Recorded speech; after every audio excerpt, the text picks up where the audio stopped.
الحلبة المنبتة في أسرع وقت ممكن، مفيدة جدا ومغذية. احنا دايما بنعملها في العيد، لكن ممكن تعملوها في أي وقت لأن هي مفيدة جدا، مغذية جدا للأطفال.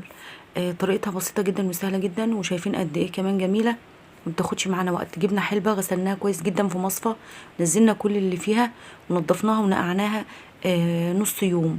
ممكن تنقعيها اكتر ما تغيبش معاكي في التنبيت، يعني ممكن يوم عادي مش مشكله، بس غيري لها الميه.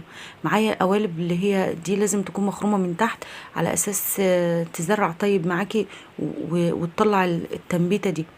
معايا فوطه هنا او بشكير، انا مش هامله القالب ده قوي، يعني انا هحط فيه نصه كده عشان يبقى فيه مساحه ان هي تزرع معانا، ما تبقاش مكتومه.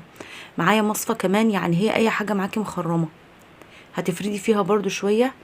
و معانا هنا فوطه او بشكير او منشفه علشان نغطي بيها القوالب دي. زي ما حضراتكم كده شايفين، سهله جدا وبسيطه. اهو البشكير انا حطيت غطيت عليها، وهحط القوالب كمان معاها عادي، مش مشكله فوقها.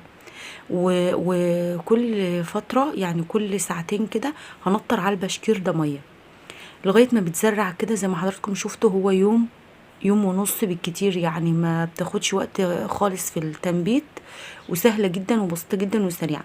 يعني بعد يوم بصي عليها وشوفيها، آه شكلها جميل جدا. وينعاد عليكم العيد بألف خير وبركة وسعادة يا رب. احنا بنعملها دايما في العيد، لكن هي ممكن تتعمل في اي وقت، لان هي مفيدة جدا جدا للأطفال برضو وللكبار.